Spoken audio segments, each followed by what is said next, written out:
So I am in a mood, and I don't know what is going on, but I decided I wanted to record a video. I literally didn't even know what I was recording until like 2 minutes ago when I decided.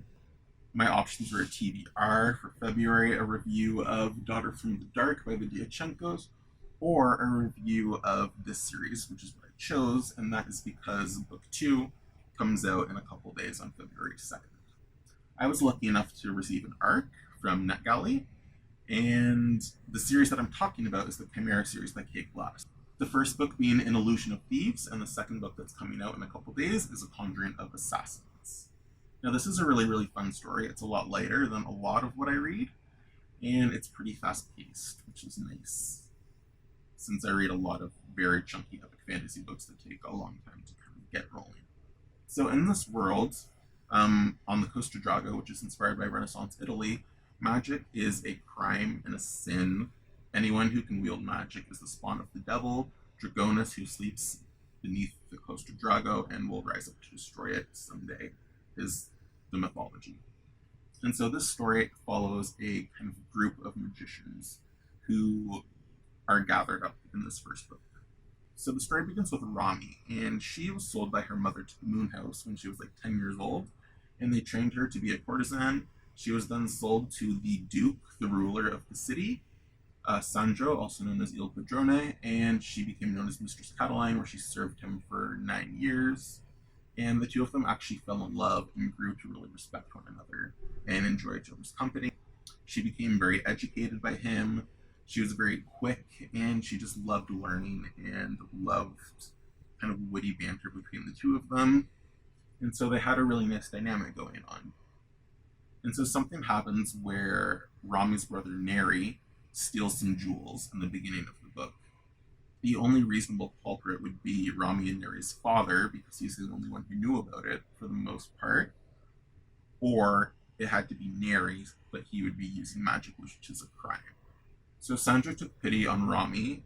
However, he did cut off her father's hand and exile her father and the whole family from the city.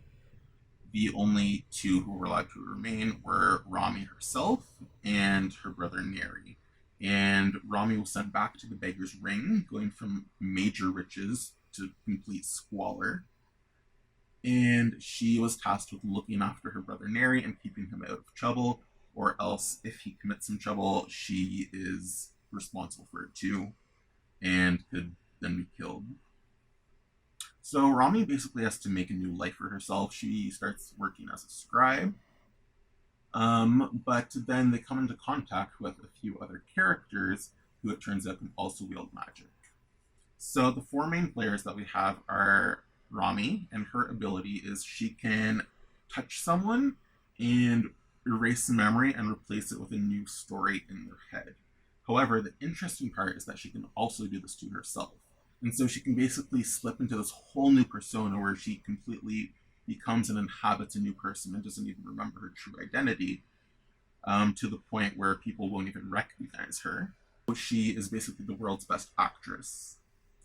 The only danger, the downside, is that she completely loses herself. And so the only way that she can return to her true self is if someone touches her and says her name. And then the persona fades away. And so it's a little bit terrifying for her because she can become totally lost. And she also has to rely on someone else's help in order to be saved. Next up, we have Neri, and Neri's ability is he's able to find objects. If he knows what the object is, he can basically find a path to it no matter what.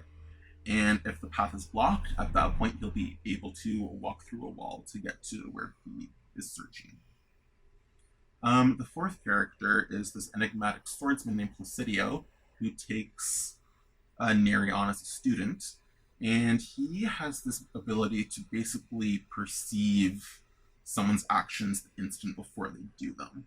But it seems like he also has some other interesting abilities, but we don't really get too much about that because he is very tight-lipped. And finally, we have Dumond, and he is this metalsmith and artist, and his ability is actually very cool.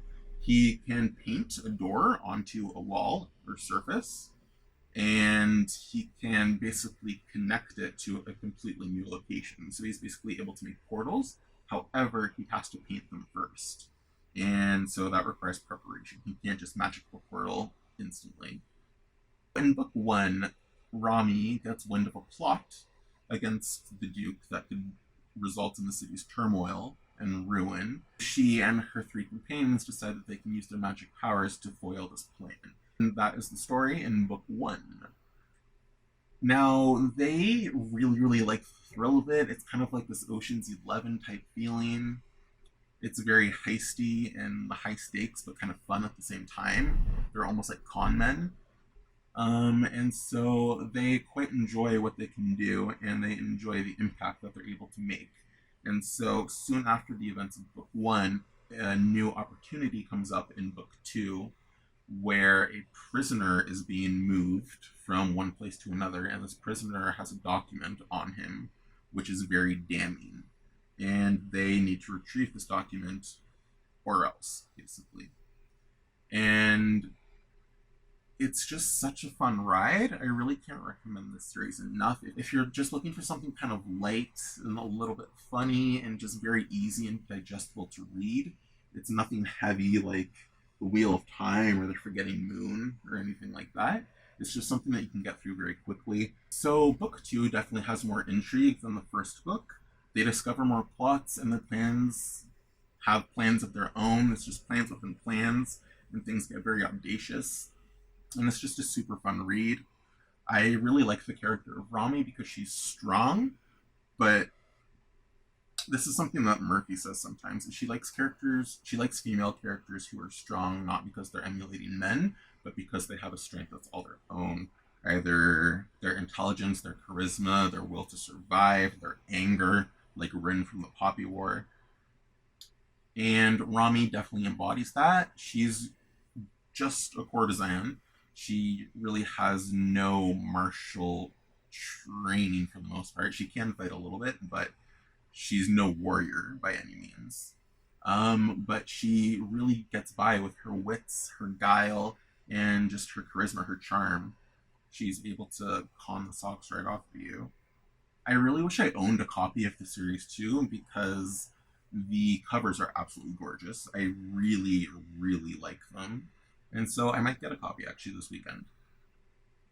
Oh, one interesting aspect that I really like is there is always danger for these mages when they're using their powers, because there are people within the city called sniffers.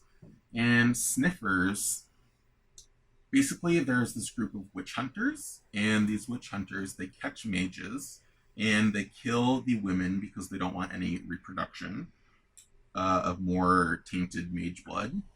And they keep the males and castrate them, and they are basically forced to wear these like green silk morph suits that cover their entire body, their face, their mouth, their nose, everything like that. And they are led around the city on chains, on all fours, sniffing out magic. If they get any hint of it, they wail and basically run towards the magic. And so anytime magic is being used in the city, there's always danger of it. And it makes things very terrifying at some points, because the sniffers are incredibly creepy. And that's an aspect that I really liked. I thought that was very cool. Other than that, I'm not too sure what else I can say. I feel like I've covered most of it. I'm really looking forward to seeing what Kate Glass does in the third book in the Chimera series. It's really great. I hope you guys check it out. And with that being said, hope you guys have a good one. Bye.